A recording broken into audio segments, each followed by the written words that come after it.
कि हमारे गांव में एक छोटा सा इंसिडेंस हुआ था। इंसिडेंस में ये हुआ कि एक गाय ने एक बछड़ा दिया और उस बछड़े को इतना लाड प्यार करके इतना चाटा, जीभ से वो चाट के उसके शरीर छिल गई। अच्छा।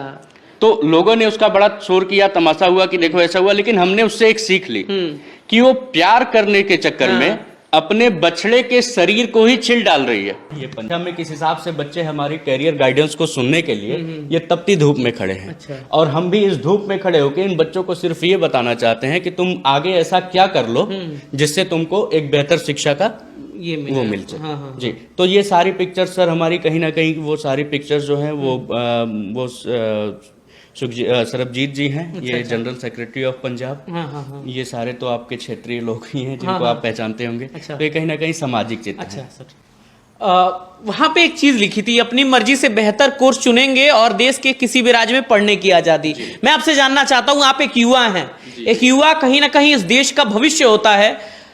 आप खुद भविष्य तैयार कर रहे हैं, एक युवा होकर युवा का भविष्य तैयार कर रहे हैं, ये बहुत काबिले तारीफ है।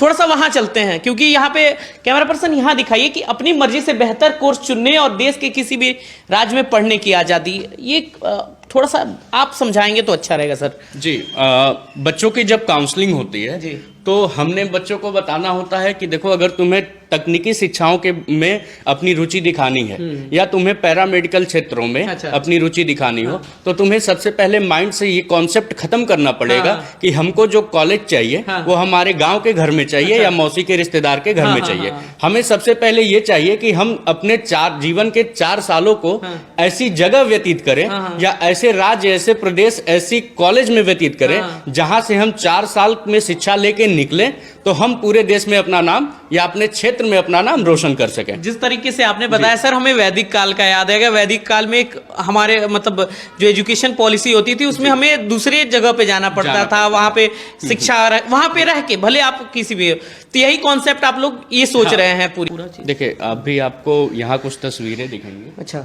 जिसमें आपको ये दिखेगा कि किस हिसाब से हमने ग्रामीण अंचल को कवर किया हुआ। अच्छा। ये सहजनवा की तस्वीरें हैं जिसमें आपको कम से कम 800 बच्चों की संख्या दिख रही है पूरे कैंपस की। बच्चे ये देखिए जमीन पे बैठे हुए हैं। यहाँ प्रत्येक बच्चा यहाँ से लेके वहां तक आप देख रहे हैं, इसमें कोई भी शहरी विद्यालयों की होता है लेकिन बहुत कम फोटोज है। क्यों? मुझे लगता है कि इनमें कहीं ना कहीं अभाव है जानकारी का और इन तक जानकारी पहुंचनी चाहिए। ये अन्य जिलों के भी हैं, कुछ संत कबीर नगर, बस्ती वगैरह।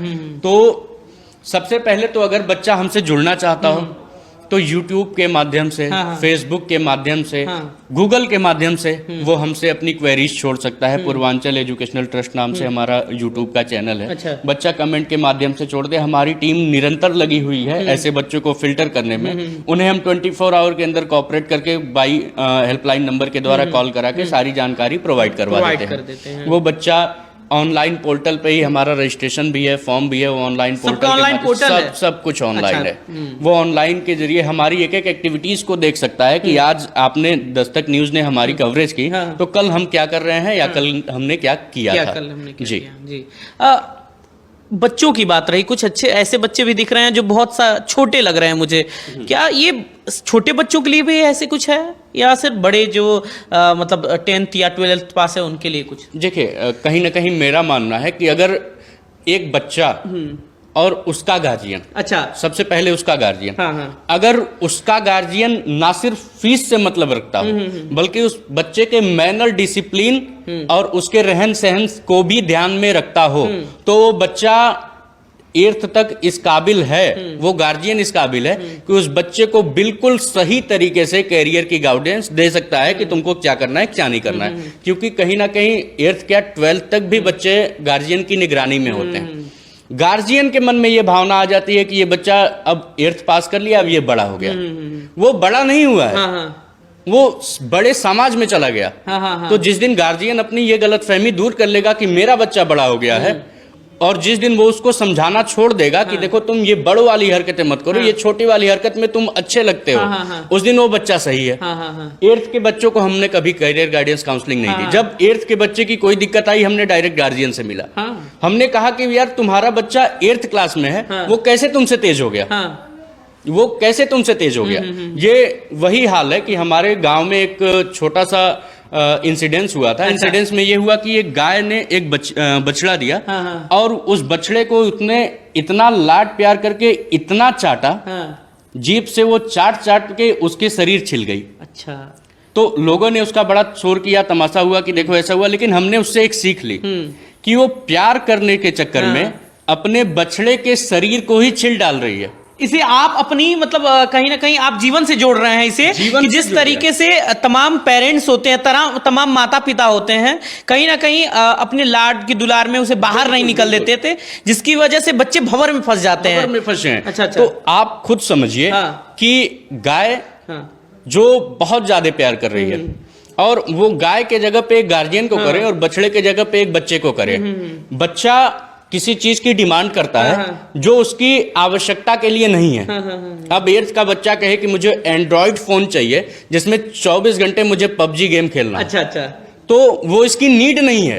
लेकिन वो 2 दिन खाना नहीं खाया तो उसको पूरी हो जानी है। वो खाना नहीं खाया, तुमने उसको प्रेशर किया, समझाया कि देखो तुम्हारी ये जरूरत नहीं है। अभी तुम्हारी जरूरत क्या है कि तुम्हारे सामने हिंदी साहित्य की किताब रखी है तो तुम इसको पढ़ो, ये तुम्हारी जरूरत है। जिस दिन हम उसकी जिद को ना करके उसको समझाने लगे कि बेटा तुम्हारी जरूरत ये है, और गार्जियन समझाने लगे कि देखो तुम्हारा बाप कितनी मजबूरी में तुमको इस काबिल बनाया है कि तुम उस फोन की डिमांड करने के बारे में सोच रहे हो, उस दिन वो बच्चा सुधर जाएगा और उस दिन वो समाज सुधर जाएगा। जैसे हमारा जब हम बच्चे होते थे या ये रहता था तो हमारे माता पिता ये कहते थे कि ये ना देखो, ये ना सब चीजें करो। लेकिन आजकल के जमाने में जब बच्चे हो रहे हैं तभी उन्हें स्मार्टफोन दिया जा रहा है, उससे लोरियां सुनाई जा रही हैं, तो जिससे कहीं ना कहीं हमारे भविष्य पे भी प्रभाव पड़ रहा है। ये आपने साफ कहा। सर इसका कोई फीस स्ट्रक्चर कुछ है?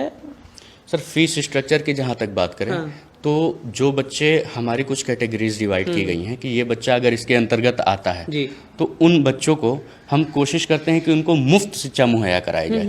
उनको कॉलेज में सिर्फ अपने रहने खाने या सेमेस्टर में जो गवर्नमेंट की एग्जाम फीस होती है वो देनी है। अच्छा। हमने कुछ ऐसे कॉलेज से टाई अप किया हुआ है। उन जरूरतमंद बच्चों को उस कॉलेज में हम दाखिला दिलाते हैं। समाज के कुछ अच्छे लोगों से, कुछ अच्छी कंपनियों से हम ये गुहार लगाते हैं कि हमारा बच्चा है जो पढ़ नहीं पा रहा है और वो आप तक भी नहीं पहुंच पा रहा है, हम आप तक पहुंच रहे हैं, आप हमको देखिए और ये इस बच्चे का डॉक्यूमेंट है, मुझे फीस मत दो, इस बच्चे के डॉक्यूमेंट को देखो, ये फला कॉलेज में जा रहा है, इसको पढ़ा दो। अच्छा, तो ऐसे ये एक बच्चा पढ़ लेगा तो भाई ये तुम्हारा नाम करेगा। वाह सर, बहुत बहुत बढ़िया। बहुत मतलब ऐसे लग रहा है कि जैसे पूर्वांचल में, जैसे हमारा एक शो होता है कि पूर्वांचल के हम सिकंदर, सेम वही कंडीशन है कि पूर्वांचल के हम सिकंदर। बहुत बहुत धन्यवाद सर आपका। हमेशा से पूर्वांचल में शिक्षा का अभाव रहा है। कई ऐसे कंपनियां आई, कई ऐसे लोग आए, कई ऐसे तमाम नेतृत्व करता है, लेकिन सबके मन में यह था कि ग्रामीण क्षेत्र कहीं ना कहीं पिछड़ा है, पूर्वांचल शिक्षा में पिछड़ा है। कंपनियां भी लोगों को रोजगार देना चाहती हैं लेकिन हो नहीं पाता क्योंकि उनके पास क्वालिटी नहीं होती है, पढ़ने जैसे शिक्षा की तमाम सी चीजें हैं। इस वक्त मैं पूर्वांचल एजुकेशन ट्रस्ट पे हूं और जिस तरीके से तमाम सर ने बातें कही, बहुत अच्छा लगा सर आपसे मिलके। ऐसे ही हम अलग अलग क्षेत्रों में जाते रहेंगे, कैसे शिक्षा चल रही है इस पे हम फोकस करते रहेंगे। और हमारा मुद्दा तो यही रहता है कि जब भी हम किसी क्षेत्र में जाएं तो वहां की शिक्षा में जो अलग चीजें हो रही हैं, गोरखपुर में कुछ अलग चीजें हो रही हैं, उसे हम पूरा दिखाने का प्रयास करते रहें। ऐसे ही कहीं और चलेंगे, किसी और जगह पे जाएंगे। तब तक के लिए कैमरा पर्सन अमन के साथ दिव्यांश यादव, गोरखपुर। बहुत बहुत धन्यवाद।